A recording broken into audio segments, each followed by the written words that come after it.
जय हिंद मेरे प्यारे साथियों, कैसे हैं आप लोग। आई होप आप सब लोग बढ़िया होंगे। सो गाइस, आज के इस वीडियो में हम मैथ्स के प्रैक्टिस सेट नंबर 33 करने वाले हैं, जिसमें हम महत्वपूर्ण 5 मैथ्स के प्रश्न करेंगे जो आगामी किसी भी एग्जाम के बहुत ज़्यादा महत्वपूर्ण होंगे। ठीक है, यह जितने भी टाइप के प्रश्न हैं, ये सभी प्रश्न इस तरह के टाइप के प्रश्न जो है प्रत्येक परीक्षा में पूछे जाते हैं। तो आप इस वीडियो को अंत तक जरूर देखिएगा और कोशिश कीजिएगा कि आप इन सभी प्रश्नों का जवाब जो है अपने आप से करें।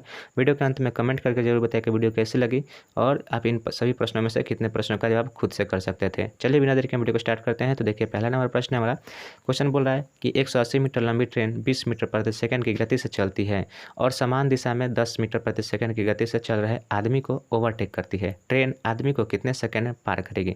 देखिए, यह टाइम एंड डिस्टेंस से संबंधित प्रश्न है, समय चाल दूरी से संबंधित प्रश्न है। और देखिए, इस तरह के प्रश्न में को हम कैसे सॉल्व करेंगे, देखिए इस वीडियो में। यहाँ पे देखिए, इस क्वेश्चन को मैं बोल रहा है कि 180 मीटर की लंबी ट्रेन है और यह जो है एक व्यक्ति को पार कर रही है। तो देखिए, जब भी कोई ट्रेन या कोई लंबी वस्तु की दूरी किसी वस्तु को, नग्न वस्तु को, मतलब नग्न मतलब कहने का मतलब है कि एकदम छोटी वस्तु को पार करती है। ट्रेन के तुलना में यह जो आदमी है छोटा है। ठीक है, तो जब भी कोई लंबी वस्तु किसी छोटी वस्तु को पार करती है तो उसमें जो लंबी दूरी वाली की लंबी जो आकार की वस्तु है उसी के डिस्टेंस को हम लेते हैं। ठीक है, तो देखिए 180 मीटर लंबी ट्रेन है, तो ये 180 मीटर खुद की अपनी दूरी पार करेगी तो वह व्यक्ति की दूरी को पार कर देगी। तो उसका दूरी क्या लेंगे हम, 180 लेंगे। ठीक है, अब देखिए, यह जो दोनों जो है समान दिशा में चल रहे हैं, दोनों समान जब दिशा में चलें तो इनका जो चाल का जो क्या लिया जाता है, तो चाल का अंतर लिया जाता है। ठीक है, और अगर दोनों का जो विपरीत दिशा में चलते हैं तो इनके चाल का हम योग लेते हैं। तो देखिए, दोनों अलग अलग दिशा में चल रही है तो हमें क्या करना है, समय निकालना है कि कितने समय में वह पार करती है ट्रेन उस व्यक्ति को। तो हम क्या करेंगे, समय बराबर क्या होता है, दूरी बटा चाल हो जाता है। तो दूरी हमारा 180 हो गया और चाल कितना हो जाएगा, दोनों का अंतर 10 है तो 10 हो जाएगा। तो यहाँ से 10 से एक जोड़ कट जाएगा, बचा कितना, 18। और चूंकि देखिए यहाँ पे यह भी मीटर प्रति सेकेंड है और दूरी भी मीटर में दिया है, तो यहाँ पे हमें इनके जो है आइकन इनको को अब चेंज करने की कोई ज़रूरत नहीं है। तो यहाँ पे हमारा 18 सेकंड जो है इस क्वेश्चन का राइट आंसर हो जाएगा। देखिए, ऑप्शन नंबर सी में दिया है 18 सेकंड। ठीक है, तो 18 सेकंड इस क्वेश्चन का राइट आंसर हो जाएगा। अगले प्रश्न की ओर चलते हैं। तो देखिए, यहाँ पे दूसरा नंबर प्रश्न, यह भी टाइम डिस्टेंस से संबंधित प्रश्न है। क्वेश्चन बोला है कि दो शहर ए और बी के बीच की दूरी 330 किलोमीटर है। एक ट्रेन ए से सुबह 8 बजे शुरू करती है और 60 किलोमीटर प्रति घंटा की दर से बी की ओर यात्रा करती है। अन्य ट्रेन बी सुबह 9 बजे से शुरू होती है और 75 किलोमीटर प्रति घंटा की दर से ए की ओर यात्रा करती है। तो वे एक दूसरे से कितने समय पर मिलते हैं। ठीक है, देखिए यहाँ पे क्या है, क्वेश्चन बोल रहा है कि एक डिस्टेंस है, एक दूरी है, ए और बी के बीच की दूरी कितना दिया है, तो यहाँ पे 330 किलोमीटर की दूरी दिया है। ठीक है, इनके बीच की दूरी है।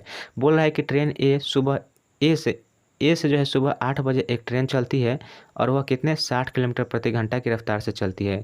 वहीं पर दूसरी तरफ एक बी से ट्रेन चलती है और वह कितने 9 बजे चलती है सुबह में और वह 75 किलोमीटर प्रति घंटा की रफ्तार से चलती है। ठीक है, अब देखिए यहाँ पे हमें क्या करना है, जब भी समान दूरी को कोई दो व्यक्ति क्या करते हैं, पार करते हैं, तो उनका जो है इसमें समय चाल जो है चाल का जब डिफरेंस लेते हैं तो उनका समय बराबर होना चाहिए। एक समय से वो अगर निकलते हैं तभी उनके हम चाल का डिफरेंस ले सकते हैं। देखिए यहाँ पे क्या है, यहाँ पे 8 बजे से चल रहा है और यहाँ से 9 बजे चल रहा है, तो हम इन दोनों का समय बराबर करेंगे। तो समय बराबर करेंगे तो इसको 1 घंटा हम पहले चलाएंगे, तो 1 घंटा चलाएंगे तो यह 60 किलोमीटर चलेगा। तो यहाँ से 60 किलोमीटर चल गया, 60 किलोमीटर चल गया तो बच गया, अब इतना कितना दूरी बच गया, तो इतना बच गया 270 किलोमीटर। ठीक है, अब यह जो है 9 यहाँ पे आकर यहाँ 9 बजे आ गया है। ठीक है, 9 AM पे आ गया है और यहाँ से भी 9 चल रहा है। तो देखिए, दोनों का जो दिशाएं हैं वह दिशाएं एक दूसरे के विपरीत है और विपरीत है तो चाल क्या होती है, चाल जुड़ जाती है।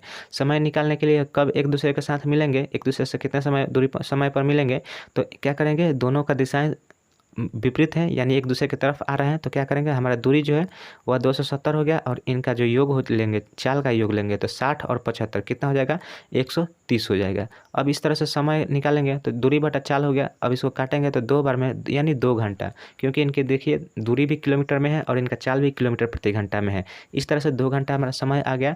तो 2 घंटा आया तो 9 बजे से दोनों चल रहे हैं, तो 9 बजे चल रहे हैं तो 9 2 कितना हो जाएगा, 9 + 2 कीजिएगा तो हमारा 11 हो जाएगा, यानी 11 बजे सुबह में वह दोनों एक दूसरे से मिलेंगे। तो देखिए, ऑप्शन नंबर सी इसका राइट आंसर हो जाएगा 11 बजे AM। ठीक है, चलिए अगला प्रश्न की ओर चलते हैं। तो देखिए नेक्स्ट यहाँ पे तीसरा नंबर देखिए प्रश्न क्या है, टाइम एंड वर्क से संबंधित प्रश्न है। क्वेश्चन में बोल रहा है कि हरविन 18 दिनों में एक कार्य को पूरा कर सकता है, वह 12 दिनों के लिए कार्य करता है और कार्य को छोड़ देता है।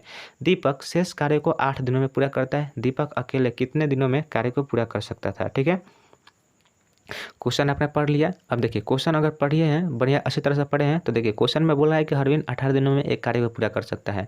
हरविन जो है वह 18 दिनों में एक कार्य को पूरा कर सकता है, परंतु वह जो है 12 दिनों तक कार्य कर चुका है और कार्य 12 दिनों करने के बाद छोड़ दिया है। तो इसका काम, और उसके बाद शेष काम दीपक कर रहा है 8 दिनों में।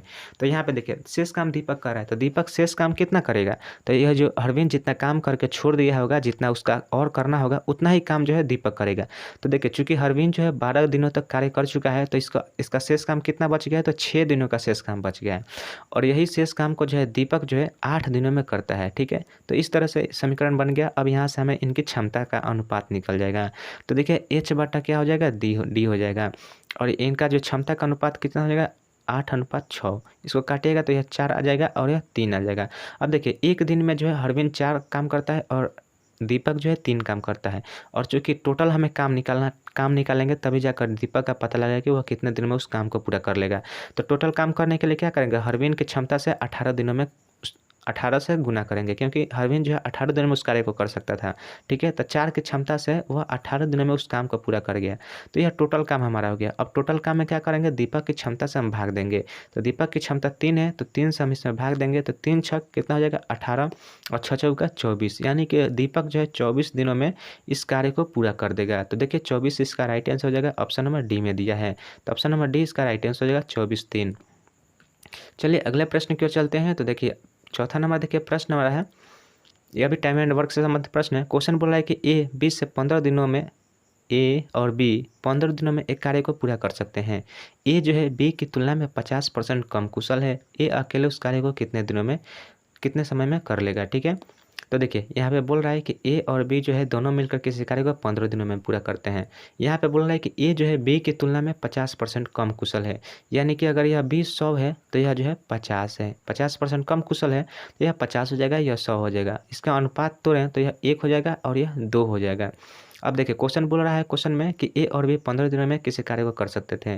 तो 15 दिनों में यह काम को कर रहे हैं, और इन दोनों की क्षमता कितना है, तो 1 और 2 मिलकर 3 हो गया, यानी 15 3 45। टोटल काम हमारा 45 है। ठीक है, 45 हो गया, और यह दोनों मिलकर उस काम को 15 दिनों में कर ले रहे हैं। क्वेश्चन बोल रहा है कि ए जो है अकेले उस कार्य को कितने दिनों में करने में कितना समय लेगा। तो देखिए ए की क्षमता कितना है, 1 है, और 1 की क्षमता से यह टोटल कार्य 45 है, तो 1 की क्षमता से यह काम करेगा, तो इसको टोटल काम करने में कितना दिन लगेगा, तो 45 दिन लगेगा। ठीक है, देखिए 45 दिन जो है ऑप्शन में नहीं दिया है, तो हमारा right answer option number D हो जाएगा, इनमें से कोई नहीं। ऑप्शन में दिया ही नहीं है 45 दिन, तो हमारा राइट आंसर क्या होगा, इनमें से कोई नहीं।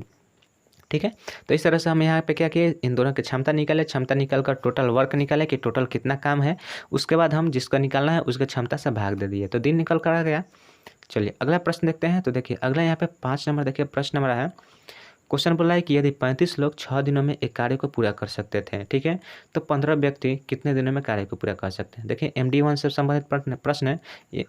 M1 इंटू क्या है, D1 इक्वल टू यहाँ पे M2 equal two into D2। ठीक है, इसी सूत्र पे यह बना है। तो देखिए M मतलब व्यक्ति, लोग, मैन। ठीक है, तो 35 लोग जो है यह कितने 6 दिनों में काम कर रहे हैं, और इतना ही काम जो है 15 व्यक्ति बताना है कितने दिनों में पूरा करेंगे। तो एक दिन हम लिख दे रहे हैं। अब इसको आप काटिएगा तो कितना हो जाएगा, 5 3 15, और यहाँ 5 7 35। ठीक है, 3 से काटिएगा तो 3 दूना का 6, यानी कि 7 दूना का 14। तो एक से बराबर हमारा क्या आ गया, 14 दिनों में जो है वह 15 व्यक्ति उस काम को पूरा दिनों में 14 दिनों में कर देंगे। ठीक है, तो देखिए 14 दिन ऑप्शन नंबर बी में दिया है। ऑप्शन नंबर 20 क्वेश्चन का राइट आंसर होगा 14 दिन। ठीक है, तो देखिए इस वीडियो में हमने टोटल 5 प्रश्न किए, और पांचों प्रश्न अलग अलग चैप्टर से संबंधित प्रश्न थे, और यह बहुत ही इंपॉर्टेंट टाइप के प्रश्न थे। ठीक है, इस तरह के प्रश्न जो है प्रत्येक परीक्षा में पूछे जाते हैं। तो वीडियो कैसी लगी, देखिए वीडियो को अंत तक अगर आपने देखा है तो कमेंट करके जरूर बताइएगा कि आप इन 5 प्रश्नों में से सभी प्रश्न कर सकते थे या नहीं कर सकते थे। वीडियो अच्छी लगी तो वीडियो को लाइक जरूर कीजिएगा, और यदि आप हमारे चैनल पर पहली बार आए तो चैनल को सब्सक्राइब जरूर कीजिएगा। चलिए मिलते हैं इसी तरह से एक नेक्स्ट वीडियो में, तब तक के लिए जय हिंद, जय भारत।